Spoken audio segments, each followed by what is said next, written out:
Tonight, on First at 9 this Friday, the 20th of June 2025. Trump takes time. Will allow 2 weeks of diplomacy before deciding to interfere in the Iran-Israel conflict, says Donald Trump. No more secrets. NPP consolidates power in 40 local government councils where no party claimed an outright majority. Samagi Jana Balawegaya meanwhile secures power in 22 local government councils. Opposition parties oppose secret ballots in several local government councils. Double standards. Opposition accuses the government of double standards. Says the government implements the same reforms they once opposed. Deputy Minister Dr. Harshana Surya Peruma meanwhile gives up his seat in Parliament, likely to be appointed as the next Treasury Secretary. Rolling deep. Sri Lanka Customs earns 165 billion rupees from vehicle imports so far this year. The Board of Investment meanwhile successfully hikes up FDIs by $96 million in the first quarter of 2025. Cine Campus Open Day. May masa 3 වෙනි දින උදෑසන 9 සිට Cine Campus පරිශ්‍රයේදී. Enrolling now for the June 2025 intake and complete your degree in 2 years. This is Derana First at 9. Live from Studio 24 in Colombo. Good evening and welcome to Derana First at 9. I'm Aditya Drisingha joining you live with the latest in Sri Lanka and around the world. Brought to you by the only Sri Lankan media network to rise to the pinnacle across all media platforms. Recognized as the best by every survey and beloved by the people. On your top story tonight, as tensions in the Middle East continues with zero de-escalation, the White House reported that US President Donald Trump said he will allow 2 weeks for diplomacy before deciding whether to launch a strike against Iran. In the meantime, a former Iranian nuclear negotiator claims that the incessant Israeli offensive is likely to push Iranian leaders to develop a nuclear bomb. As countries continue to hold repatriation flights for their citizens, Sri Lankan ambassador to Israel, Nimal Bandara, states that the necessary facilities will be provided to Sri Lankans who are planning to return to Sri Lanka. Israel and Iran continue to exchange missile attacks as conflict between regional adversaries enters its 8th day with no sign of de-escalation. Israel's military said it struck dozens of military targets in Iran overnight, including missile production sites and a nuclear research facility in Tehran. The Israeli Defense Force stated that more than 60 Air Force fighter jets were involved in the attack. The IDF also said it struck the headquarters of Iran's SPND program, a defense research and development agency that the US says is the direct successor to Iran's pre-2004 nuclear program. Meanwhile, the head of the Iranian Red Crescent Society said that 5 hospitals in Iran have been damaged as a result of Israeli strikes. In the meantime, an Iranian missile struck close to a tech park that houses a Microsoft office in Israel's southern city of Beersheba today, causing extensive damage to the building. Israeli military also revealed that more than 8,000 Israelis are displaced due to Iran's retaliatory attacks. In a related development, the Israeli Transport Ministry highlighted that Israel's first rescue ship has arrived in the country, carrying 2,000 passengers who had been stranded abroad since the closure of its airspace. Passengers on board had been evacuated from Limassol, Cyprus, under an operation led by Israel's Transport Minister Miri Regev. In the meantime, foreign ministers from the UK, France and Germany met with Iranian Foreign Minister Abbas Araghchi in Geneva today as international efforts intensify to increase mounting tensions over Tehran's nuclear program. The White House said US President Donald Trump will decide whether or not the US gets directly involved in the Iran-Israel conflict. During a press briefing at the White House, Press Secretary Caroline Leavitt delivered a message directly from President Trump. In light of that news, I have a message directly from the President, and I quote, "Based on the fact that there's a substantial chance of negotiations that may or may not take place with Iran in the near future, I will make my decision whether or not to go within the next 2 weeks." That's a quote directly from the President for all of you today. Amid escalating tensions, former Iranian nuclear negotiator Saeed Hosseini Mousavian highlights that Iran was not planning to produce a nuclear bomb, but Israel's military offensive is likely to push its leaders to develop one. Speaking to foreign media, he states that Iran had been transparent about its nuclear program and was open to scrutiny from the United Nations nuclear watchdog, but the US's withdrawal from a 2015 nuclear agreement with Iran gave rise to the thinking that the US and Israel would attack to bring regime change. Meanwhile, countries including China, Japan, Australia and India are making plans to assist their nationals living and working in Iran and Israel as the conflict continues to escalate. As many countries make attempts to bring their citizens living in both regions home, Sri Lankan ambassador to Israel Nimal Bandara states that necessary facilities will be provided to Sri Lankans who are planning to return to Sri Lanka. Speaking to Derana, the envoy claims that Sri Lankans can arrive to the country via Egypt and that at the moment relevant documents have been granted to 4 Sri Lankans while informing the embassy in Egypt.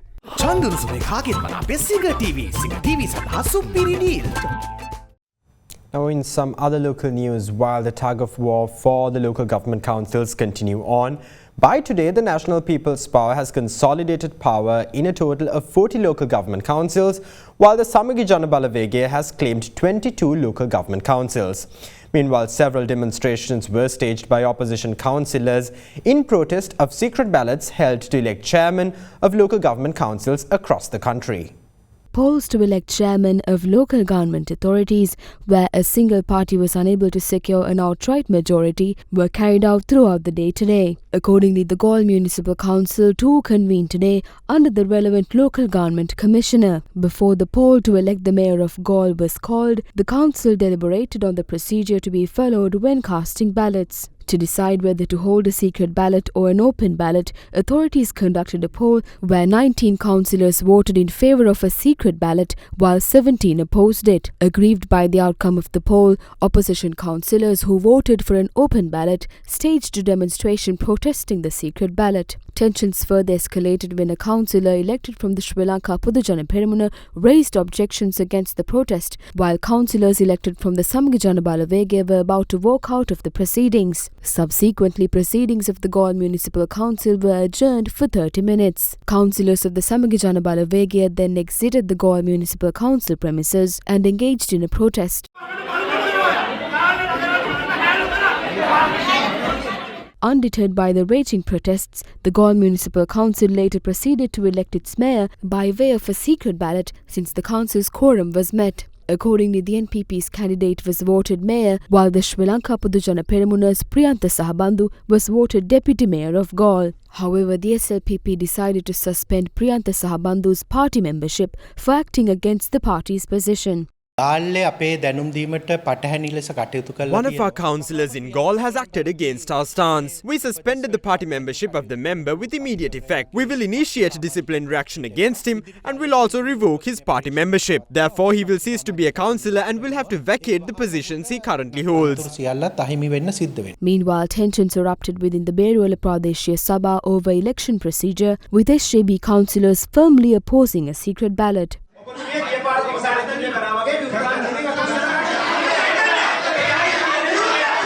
Despite the SJB's objection, the council proceeded to elect its chairman by way of a secret ballot. NPP's Mohammed Naisar Mohammed Faizan was finally elected the chairman of the Beruwala Pradeshiya Sabha by a margin of 1 vote. Similar disagreements marred the election of the Seruwila Pradeshiya Sabha, with tensions reaching a climax when councillors of the Samagi Janabalavege walked out of the council, refusing to vote by way of a secret ballot.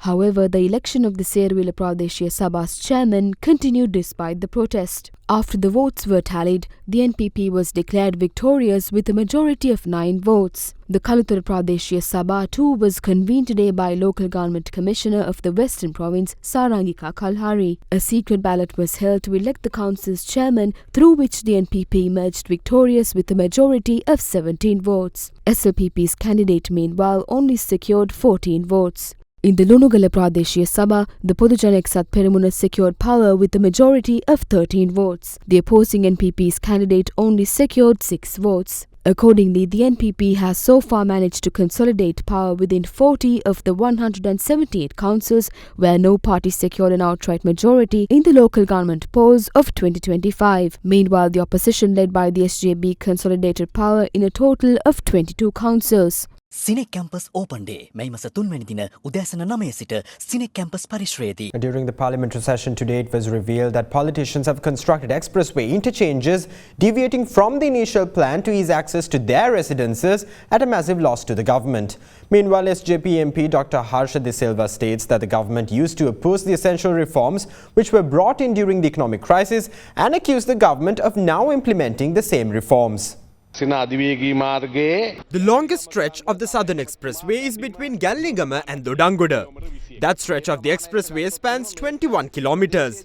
The 21-kilometer distance is a huge inconvenience to the residents of the area since they have to travel a vast distance to access an entrance to the highway.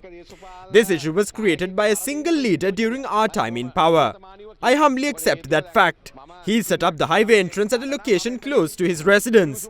Southern Expressway 2 highway interchanges and entrances not included in the initial plan have been constructed other than what was revealed.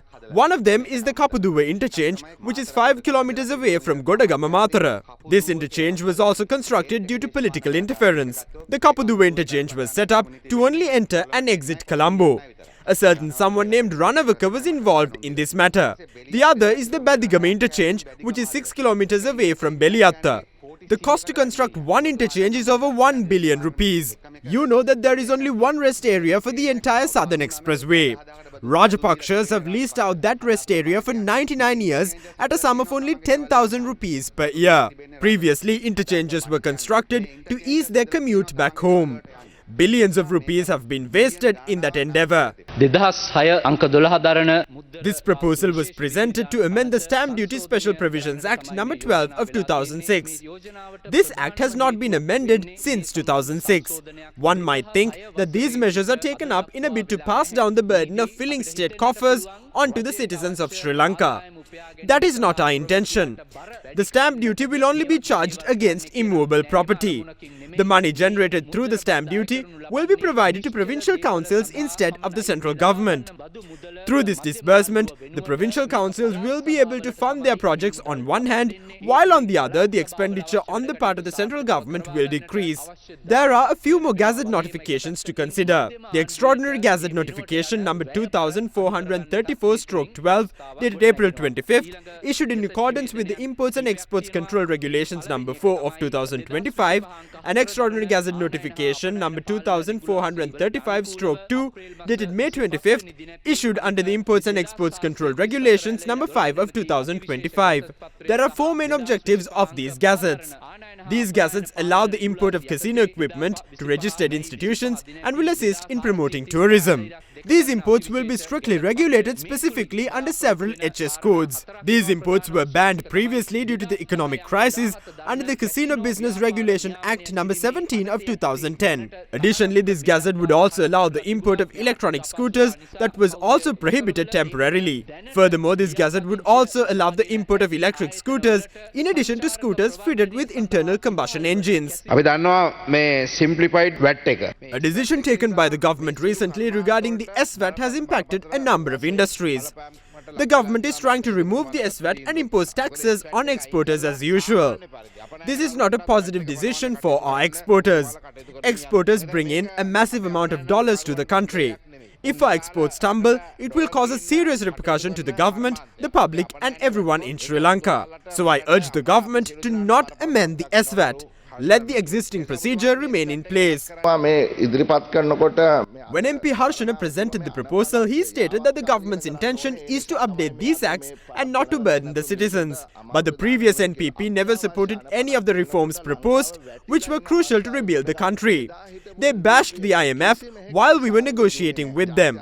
They criticized the IMF in every possible way. I recently went to meet Geeta Gopinath, the Deputy Managing Director of the IMF, to discuss how the country has been rebuilt since 2022 and the future measures that should be implemented.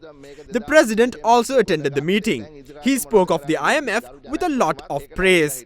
But back then they opposed essential reforms. They completely opposed the Central Bank Independence Act. They opposed that act, claiming that the central bank should be under the management of the government. That was your position. They stated that the central bank should not be independent. How then can the incumbent government praise the Central Bank Act now? They opposed a number of acts we passed in Parliament, including the Public Finance Act, the Debt Management Act and the Economic Reforms Act. The members of the government complained to the Supreme Court that the Economic Reforms Act is unconstitutional. The government vehemently opposed this act back in the day. But what has happened now? I saw the president praising the Finance Secretary Mahinda Siriwardana at his retirement ceremony. They threatened to jail him previously. They criticized him a lot. Not just the president, many others did it too. But they don't say that anymore. Back then, they opposed deals between parties, forming coalitions with minor parties and allying with the corrupt. If you believe that in principle, you should stand by it. Now, in other updates out of the Parliament, Deputy Minister Dr. Harshana Surya Peruma tendered his resignation as a Member of Parliament today. Dr. Harshana Surya Peruma, Member of Parliament representing the National People's Power and the Deputy Minister of Finance and Planning, has submitted his letter of resignation to Secretary-General of Parliament Kushani Rohanedira. Dr. Surya Peruma is reportedly tipped to be appointed as the new Secretary to the Ministry of Finance and the Treasury Secretary. The Board of Investment of Sri Lanka has successfully increased foreign direct investment by $96 million in the first quarter of 2025 compared to the same period last year. This development was disclosed today during a progress review meeting of the Board of Investment of Sri Lanka chaired by President Anurukumara Dissanayake at the Presidential Secretariat. Domestic investment increased by $21 million, while export income increased by $176 million during the first quarter of 2025 compared to the same period last year. In total, Sri Lanka has accumulated $4,669 million in foreign investments thus far in 2025. At the Board of Investment Progress Review meeting, issues and challenges associated with attracting foreign investments to the country were highlighted, and potential strategies to address them were also discussed. President Anurukumara Dissanayake stated that the Board of Investment holds a pivotal role in enhancing the national economy and improving the living standard of the rural population. President underscored that opportunities to attract investment in traditional sectors are becoming increasingly limited, and therefore claimed that it is an imperative requirement to identify new areas for investment, an endeavour that falls under the BOI's mandate. The President further noted that Sri Lanka has attracted only $22 billion in investment since 1978 and emphasized that Sri Lanka must advance rapidly compared to other countries in the region, referencing Vietnam's achievement of securing $23 billion in investment in 2022 alone. The President advised the BOI to prioritize the expansion of investment in the services sector while proactively seeking new investment opportunities rather than focusing solely on recapturing missed opportunities.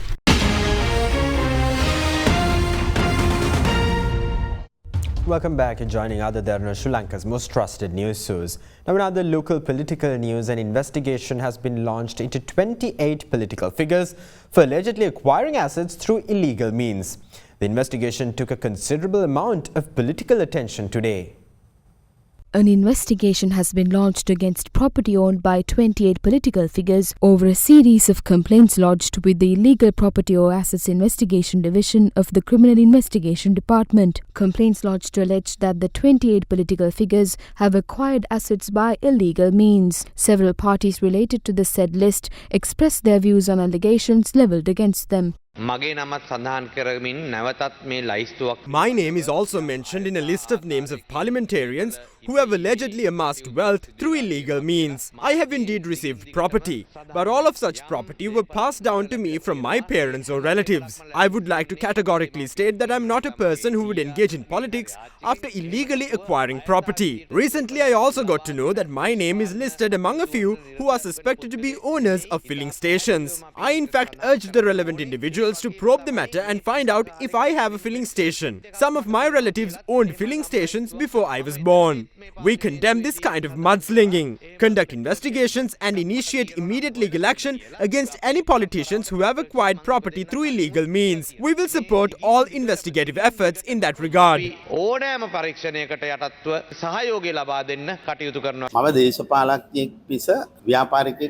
I am a politician, not a businessman. The people of Gaul are aware aware of it. I have engaged in politics for over 30 years. However, I don't own any filling stations or wine stores in Gaul. I am not even a justice of peace, a title frequently bestowed by the government. I don't possess any property apart from those passed down to me from my parents. I can't comprehend what they expect out of these claims. Let's see what happens. This is the ideal chance for those against whom allegations were made to be acquitted. We kept on requesting for these kinds of investigations since they assumed power. If someone has stolen state wealth or acted illegally, then the government must bring them to justice. We will provide our support in that endeavour. The public voted us into office based on several important considerations. One of the reasons why the public voted us into office is because the public wanted to see those who stole state wealth brought to justice. That is what we are doing now. The government is fulfilling a wish that is in the public mandate. It is better if they conduct an investigation into the assets owned by members of the National People's Power. Former members and ministers of the party must be subject to that investigation. It is better to investigate their party's fund and find out how they gather the money. Their fund is worth billions today. It is a responsibility of the government to hold those investigations. It can either be this government's responsibility or the next government's responsibility. Now, in other law and order related updates, 85 Chinese nationals involved in various crimes and criminal activities, including cyber crimes, were deported from Sri Lanka early today via a special Sri Lankan Airlines flight. The Chinese nationals were arrested and were convicted by local courts for their criminal activities. They were since held at the detention center of the Department of Immigration and Immigration in Valisara pending deportation. The officer in charge of the Katunayake airport said the group was accompanied on board by 85 local police officers, officers of the Department of Immigration and Immigration, and 172 Sri Lankan Airlines security personnel.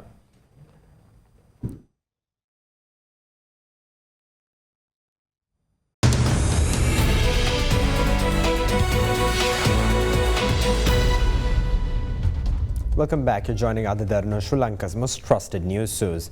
Now, Sri Lanka Customs reveals that it has earned a revenue of around 165 billion rupees from vehicle imports this year off the back of the government's decision to allow vehicle imports. Speaking at a recent press briefing in Colombo, Additional Director General and spokesperson of Sri Lanka Customs, Sivali Arugoda says that the customs will be able to exceed this year's target and generate even higher revenue. The revenue target set for Sri Lanka Customs for the year 2025 is 2,115 billion rupees compared to last year's target of 1,533 billion rupees. We exceeded last year's target and earned 1,535 billion rupees. In 2023, we also surpassed our target of 892 billion rupees, collecting a total of 975 billion rupees. As mentioned earlier, the revenue target for Sri Lanka Customs this year is 2,115 billion rupees. As of mid-June, we have already collected 900 billion rupees in revenue. The government granted permission for vehicle importation on February 1st this year. So far, 14,000 vehicles have been imported, generating 165 billion rupees in revenue. Sri Lanka Customs expects to generate 450 billion rupees in revenue from vehicle imports by the end of this year. The 2,115 billion rupee overall revenue target for this year includes the expected income from vehicle imports. We are confident that Sri Lanka Customs will be able to exceed this target and generate higher revenue.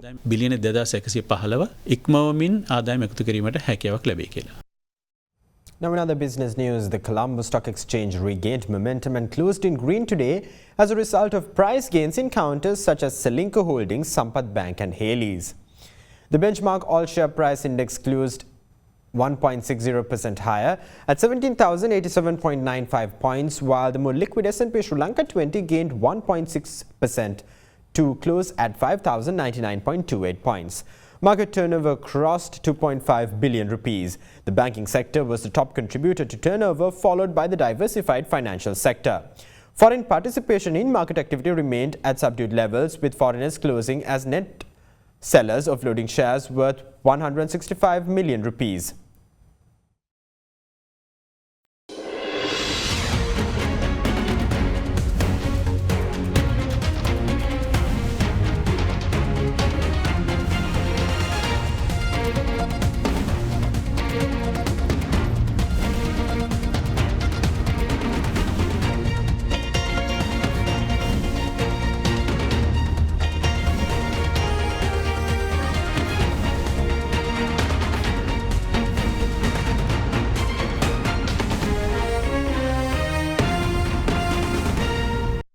That's all the news we have for you tonight. Thank you. Have a great night.